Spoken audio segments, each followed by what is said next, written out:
Now let's come to the next one. Verb compound. हम लोग काफ़ी कुछ समझ चुके हैं अब, और आप यदि इतना समझ गए हैं तो मान लीजिए कि आप अब सही लिख सकते हैं, बशर्ते आपके पास शब्द हों, अंग्रेजी के शब्द हों, और वो भी आएगा रीडिंग से। तो पर इतना तय है कि यू हैव अंडरस्टूड इंग्लिश, आप अंग्रेजी समझ चुके हैं। अब हम आते हैं अगले बिंदु पर, और वो है वर्ब कंपाउंड। कंपाउंड मतलब आप समझते हैं, फिर केमिस्ट्री में आपने पढ़ा होगा। कंपाउंड एक से ज़्यादा चीज़ों के मिलने से जो बनता है वो कंपाउंड। केमिस्ट्री में तो कंपाउंड और मिक्सचर में भी अंतर है। मिक्सचर में भी एक से ज़्यादा चीज़ें रहती हैं, कंपाउंड में भी एक से ज़्यादा चीज़ रहती है। दोनों में क्या अंतर है, केमिस्ट्री के स्टूडेंट के नाते आप लोग बेहतर समझेंगे। यहाँ पर हमें मिक्सचर के बारे में कोई चर्चा नहीं करनी है, यहाँ केवल उसे कंपाउंड कहते हैं, वर्ब कंपाउंड। ये कंपाउंड क्या है? मैंने बताया आपको, वर्ब दो चीज़ों से बनता है, दो चीज़ें बताता है, एक तो टाइम और दूसरा एक्शन। यदि वर्ब कंपाउंड की बात करें तो दो उसमें तत्व जुड़े हुए हैं। मैंने वो यूज़ किया आपको, एक था हेल्पिंग वर्ब और दूसरा क्या था, मेन वर्ब। एक था हेल्पिंग वर्ब और दूसरा क्या था, मेन वर्ब। सो कंपाउंड वर्ब में दो तरीके के वर्ब रहते हैं, एक मेन और एक हेल्पिंग। बिल्कुल सही, समझ गए आप। मैंने थोड़ी देर पहले आपको बताया था कि do, did, done, first form, second form और थर्ड फॉर्म।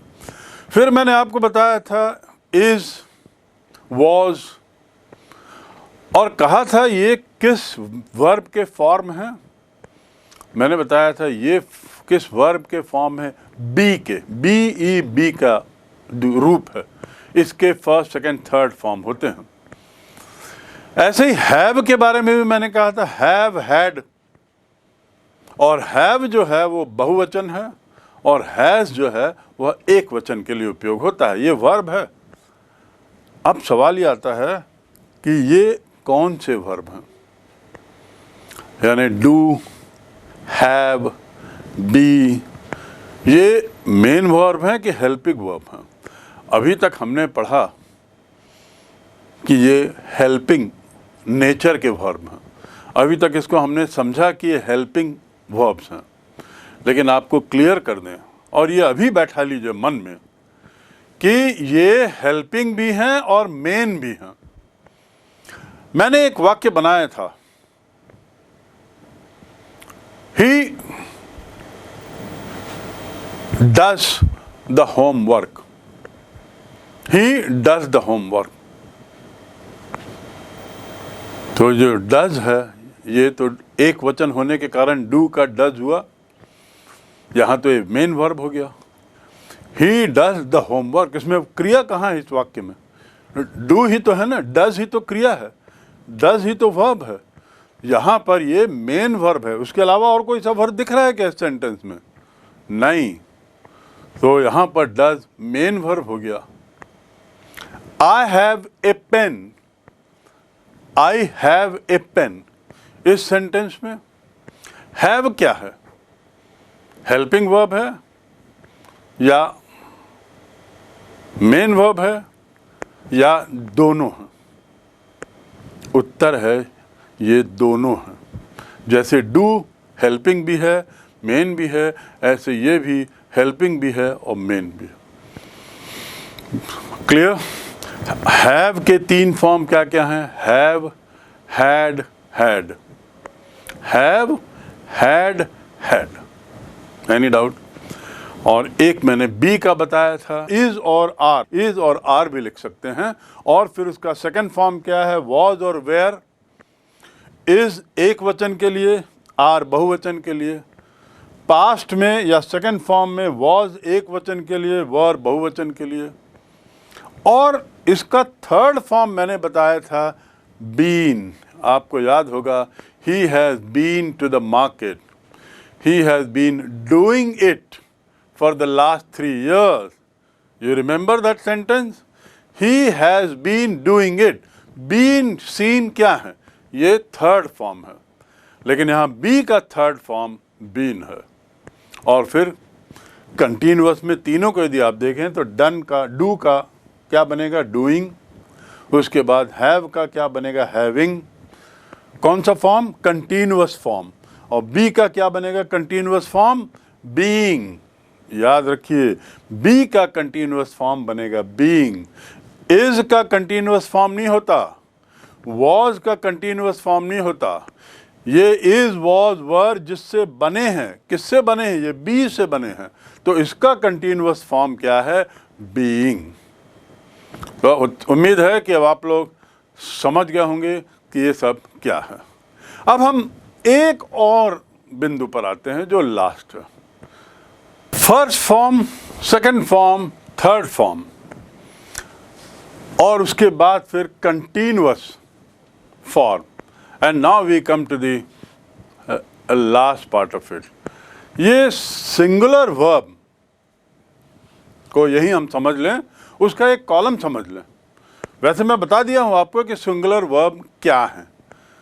सिंगुलर वर्ब क्या है? सिंगुलर वर्ब जैसे डू बहुवचन में आता है, दे, डू जो है शब्द, वर्ब वो बहुवचन में, लेकिन यदि एक वचन के लिए, सिंगुलर के लिए उपयोग करना है तो वह डज हो जाता है। क्या हो जाता है? डज। यानी वर्ब में या फर्स्ट फॉर्म ऑफ वर्ब में यदि मैं कहूँ V1 प्लस एस या ES, ये कब लगता है? एक वचन में। एस या ES कब लगता है? एक वचन में। गोज, डज, लेकिन स्लीप्स में क्या लगता है? केवल एस। तो क्या फॉर्मूला बना आपके लिए? V1 यानी फर्स्ट फॉर्म प्लस एस या ES सिंगुलर के लिए। ऐसे ही यदि मैं हैव की बात करूं तो हैव का सिंगुलर सिंपल है हैज। और बी की बात करूं तो बी में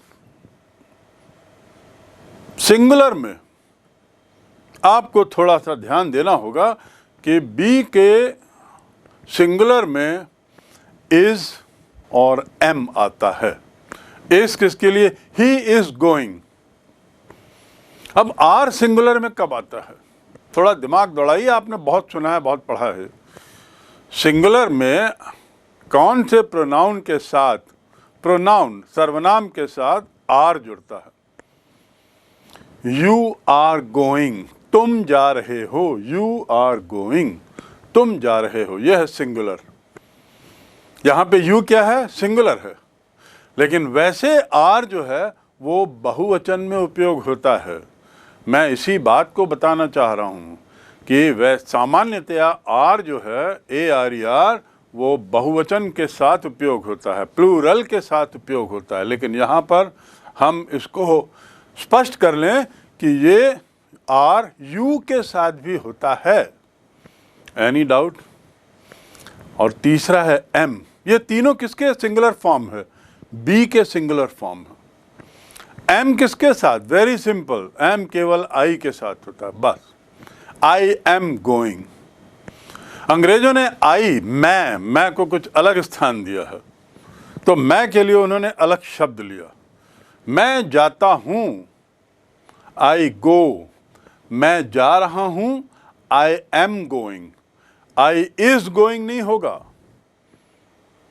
आई आर गोइंग नहीं होगा। इसके लिए बिल्कुल अलग शब्द उन्होंने, अलग हेल्पिंग वर्ब लिया है या अलग वर्ब लिया है, और वो है बिल्कुल अलग रूप लिया है उस वर्ब का। मैं अलग वर्ब कहना गलत होगा। बी का बिल्कुल अलग रूप उन्होंने क्रिएट किया है, और वो है am, I am going. Right? So ये एक आप अब समझ गए हैं वर्ब कंपाउंड क्या होता है।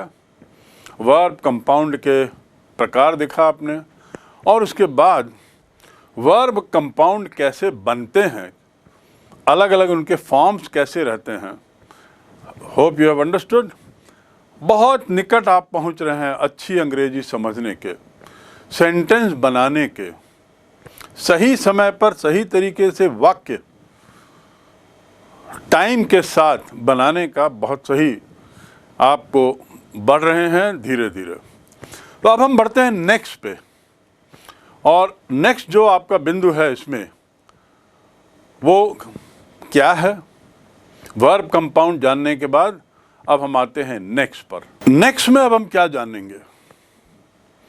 नेक्स्ट में हम एक तरीके से उसी की प्रैक्टिस कर रहे हैं जो हमने पहले सीखा कि कैसे कंपाउंड सेंटेंस में हेल्पिंग वर्ब होता है, वो टाइम कैसे बताता है, और कंपाउंड सेंटेंस में मेन वर्ब होता है, उसका रूप कैसे बदलता है। Let us take an example. He had done his work before his father came. अभी जो हमने किया था इसके पहले वो था प्रेजेंट फॉर्म में। किस में था? प्रेजेंट फॉर्म में। यानी इसी को यदि हम प्रेजेंट में करें तो हैड की जगह क्या हो जाएगा? तो प्रेजेंट हो जाएगा। हैड को हटा दीजिए, उसके बदले प्रेजेंट में लाना है तो क्या लाएंगे? हैड कौन सा फॉर्म है? Second form, V2। लेकिन इसका फर्स्ट फॉर्म क्या है? हैज़।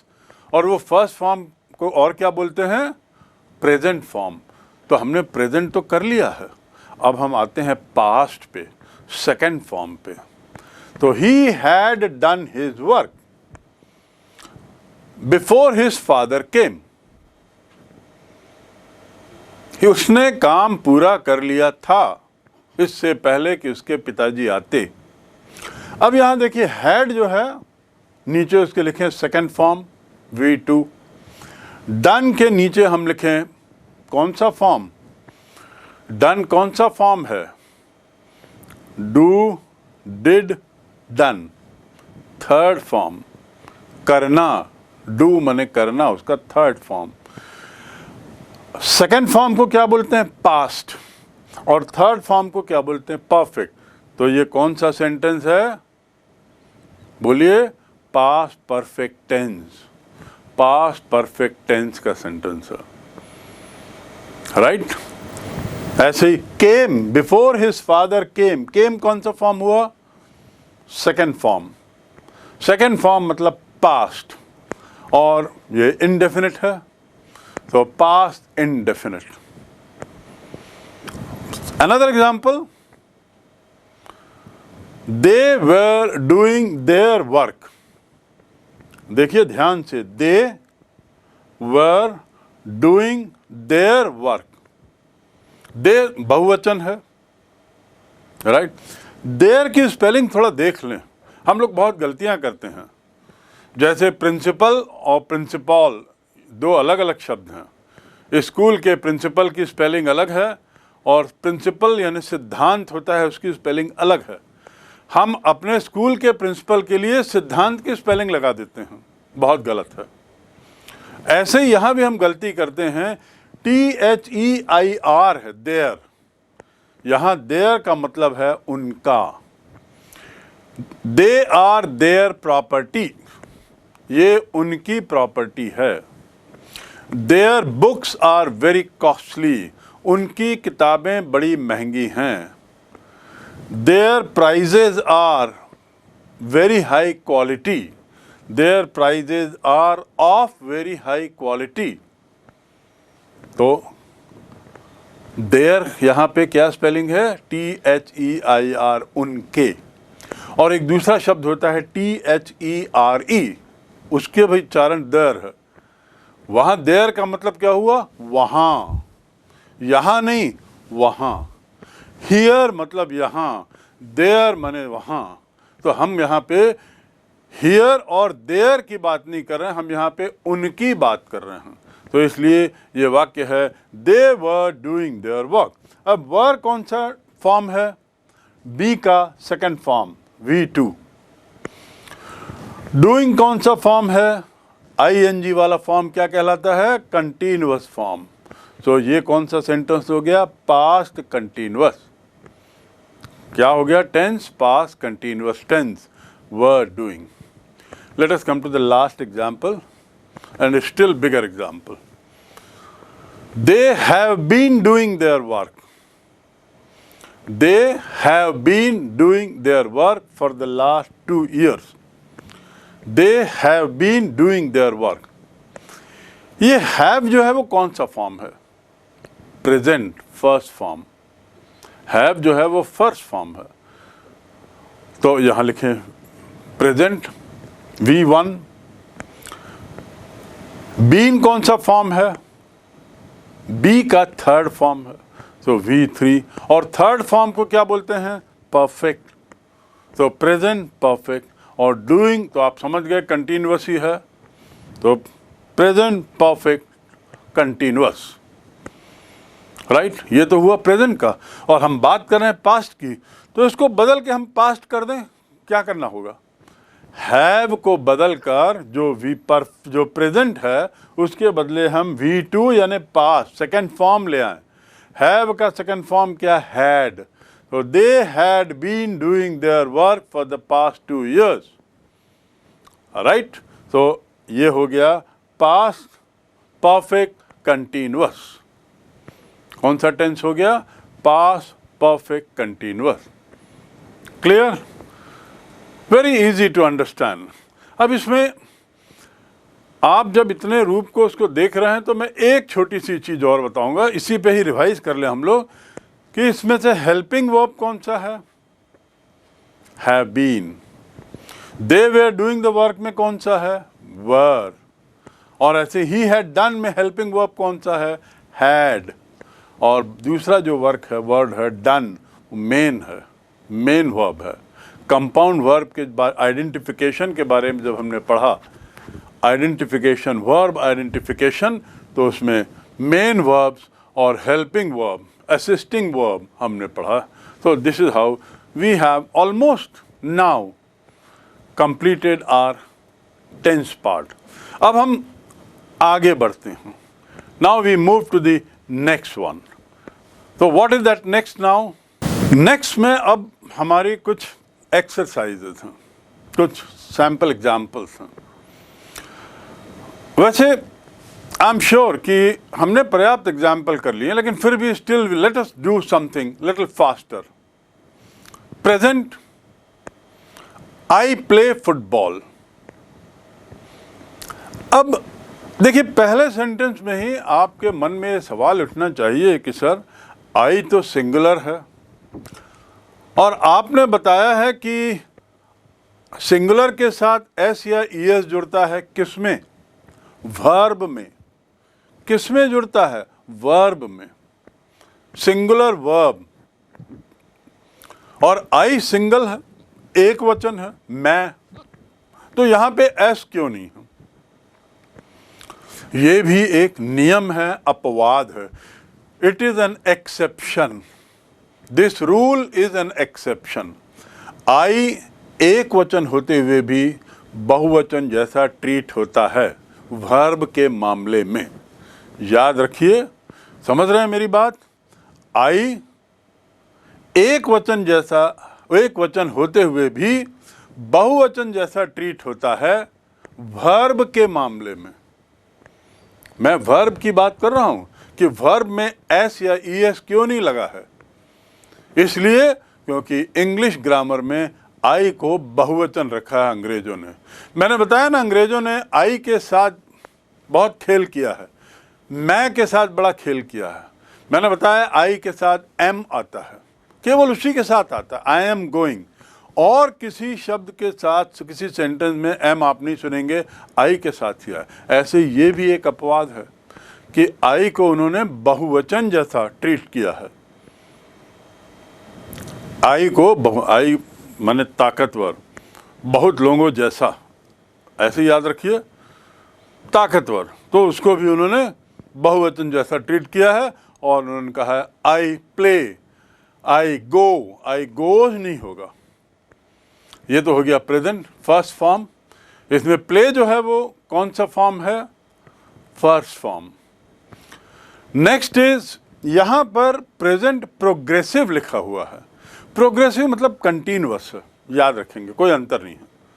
ग्रामर में अलग अलग जगह अलग अलग शब्दों का उपयोग हो जाता है, टेक्निकल शब्दों का, तो आप प्रोग्रेसिव को यहाँ पर कंटिन्यूअस ही पढ़ें, कंफ्यूज मत हों।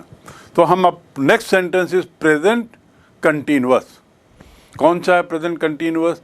I am playing. Present continuous क्यों है? क्योंकि एम जो है वो कौन सा फॉर्म है? बी का कौन सा फॉर्म है? एम जो है वह बी का फर्स्ट फॉर्म है, V1, राइट। और प्लेइंग कंटिन्यूअस फॉर्म है, V1 प्लस ING। याद है आपको? बताया था V1 प्लस ING, पिछले वीडियो में हमने बताया V1 प्लस ING। तो ये हो गया आपका प्रेजेंट कंटिन्यूअस। प्रेजेंट, एम के नीचे प्रेजेंट और प्लेइंग के नीचे कंटिन्यूअस। अब देखो एम की स्पेलिंग कैसी है। मैं टेंस के साथ साथ कुछ और चीज़ें भी आपको बताते जा रहा हूं जो अंग्रेजी में ज़रूरी है जानना। आई एम प्लेइंग, एम को देखिए क्या लिखा है, आई, उसके बाद अपॉस्ट्रोफी कामा और फिर प्लेइंग। ये जो ऊपर जो कामा लगा हुआ है एम के पहले, वो है अपॉस्ट्रोफी। क्या कहते हैं? Apostrophe, APOSTROPHE, apostrophe. अपॉस्ट्रोफी लगाने से हमने एक अक्षर उड़ा दिया एम का। कौन सा अक्षर? ए। एम की स्पेलिंग क्या है? AM। तो AM ना लिख करके हमने आई के बाद अपॉस्ट्रोफी लगाया और एम लिख दिया। ये सही अंग्रेजी है, गलत नहीं है। तो याद रखेंगे अपॉस्ट्रोफी कहते हैं उसको, apostrophe is like a comma. तो आई एम प्लेइंग, ये कौन सा हुआ? Present continuous. जैसे फर्स्ट फॉर्म प्रेजेंट कहलाता है, अब हम पास्ट पे आए। पास्ट कौन सा फॉर्म कहलाता है? Second form. I played basketball, I played basketball. Played कौन सा फॉर्म है? प्ले, प्लेड सेकंड फॉर्म हुआ, तो आ गया V2 सेकंड फॉर्म। तो ये क्या कहलाएगा? Past, simple past. Simple past जैसे पहला था सिंपल प्रेजेंट, ऐसे ही प्रेजेंट परफेक्ट। जैसे प्रेजेंट परफेक्ट में क्या है? I have just played basketball. या हम उसके पहले पास्ट कंटिन्यूअस को देख लें। पास्ट कंटिन्यूअस क्या है? पास्ट कंटिन्यूअस में आई वॉज प्लेइंग। कैसे हुआ? I was playing. वॉज क्या है? I was playing. वॉज क्या हुआ? Was past, V2।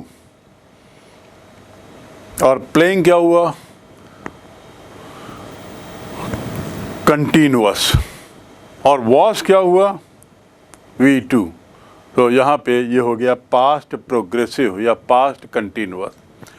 Next sentence क्या है? आई have played, I have played basketball. Have कौन सा फॉर्म हुआ? First form. किसका फर्स्ट फॉर्म? प्रेजेंट का फर्स्ट फॉर्म हुआ। प्लेड कौन सा हुआ? आई हैव प्लेड। प्लेड किसका हुआ? प्लेड हुआ आई have played basketball, V3। Play, played, played, perfect, perfect, complete हो गया काम। आई हैव प्लेड बास्केटबॉल। देखिए ऊपर भी प्लेड था, यहाँ भी प्लेड था, उससे कंफ्यूजन नहीं होना चाहिए। अंतर कैसे जानोगे कि ये कौन सा फॉर्म है प्ले का और वो प्लेड का ये सेकंड फॉर्म है या प्लेड का ये थर्ड फॉर्म है? ये कैसे जानेंगे? समझने की बात है, थोड़ा गौर से देखिए। दोनों सेंटेंस में प्लेड है, पर अंतर क्या है?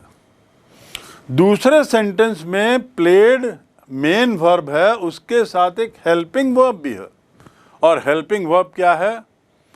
हैव। जबकि ऊपर हेल्पिंग वर्ब नहीं है, वो मेन वर्ब ही है, और इसलिए वो पास्ट, सिंपल पास्ट है। यहाँ पर वह परफेक्ट में आ गया है, परफेक्ट हो गया, काम पूरा हो गया। It is helping, compound verb हो गया। I have just played basketball. Now let us come to the next one. I have been playing basketball for 3 weeks. I have been playing. Have कौन सा फॉर्म हुआ? First form V1. Been कौन सा form हुआ? Third form, be का third form, so V3 यानी perfect. So present perfect, और playing तो कंटिन्यूअस तो है ही. So present, I have been present perfect continuous, right. और आई हैड बीन प्लेइंग में क्या हो जाएगा? Past perfect continuous, right. Future की चर्चा हम नहीं कर रहे हैं अभी. फ्यूचर को अभी रोक के रखिए. फ्यूचर तो अभी आया ही नहीं है, जब आएगा तब देखेंगे. अभी हम फिलहाल प्रेजेंट और पास्ट पे अपना फोकस करें, प्रेजेंट और पास्ट पे अपना ध्यान करें, उसको मास्टरी करें, right. So we move to the next exercise now.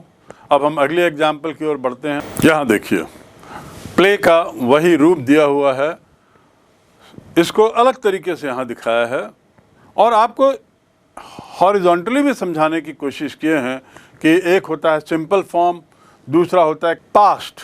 एक तो सिंपल फॉर्म में पहला, दूसरा होता है प्रोग्रेसिव कंटिन्यूअस, तीसरा परफेक्ट, और चौथा परफेक्ट प्रोग्रेसिव फॉर्म. देखिए कैसे बना. प्रेजेंट पर आप पढ़ें थोड़ा सा. आई प्ले, प्ले कौन सा फॉर्म है? फर्स्ट फॉर्म, तो simple form. I am playing में हेल्पिंग वर्ब क्या है? एम. प्लेइंग क्या है? कंटिन्यूअस फॉर्म, तो कंटिन्यूअस फॉर्म है, तो it is a progressive form, right. अब तीसरा सेंटेंस क्या है? आई हैव प्लेड में हेल्पिंग वर्ब क्या है? हैव. प्लेड कौन सा फॉर्म है? प्लेड सेकंड फॉर्म है कि थर्ड फॉर्म है? ये कैसे जानेंगे? प्लेड सेकंड फॉर्म है कि थर्ड फॉर्म है, कैसे जानेंगे? मैंने आपको अभी बताया कि यदि हेल्पिंग वर्ब के साथ मेन वर्ब है तो वो थर्ड फॉर्म होगा. बताया था आपको. प्ले, प्लेड, प्लेड, दोनों जगह प्लेड है. सेकंड फॉर्म में भी प्लेड है, थर्ड फॉर्म में भी प्लेड है, पर थर्ड फॉर्म के साथ हैव, हैज है. दूसरे शब्दों में यदि हेल्पिंग वर्ब लगा हुआ है वर्ब के साथ, तो डाउट ही नहीं होना चाहिए, आप सीधा बोलिए ये थर्ड फॉर्म है. आप समझ गए. यदि हैव, हैड लगा हुआ है तो आप कह दीजिए कि ये थर्ड फॉर्म. आंख बंद करके आप बोल सकते हैं ये थर्ड फॉर्म है, और थर्ड फॉर्म को क्या बोलते हैं? Perfect form. So I have played में प्लेड थर्ड फॉर्म है. और ऐसे ही next is I have been playing. जरा देखिए, हैव कौन सा फॉर्म हुआ? First form. बीन कौन सा फॉर्म हुआ? Third form. तो फर्स्ट फॉर्म मैंने प्रेजेंट, बीन हुआ थर्ड फॉर्म यानी परफेक्ट, प्रेजेंट परफेक्ट, और फिर उसके बाद प्लेइंग है तो कंटिन्यूअस हुआ. तो क्या हुआ? आई हैव बीन प्लेइंग माने present perfect continuous, right. So similarly past में भी I played, V2 second form. I was playing, was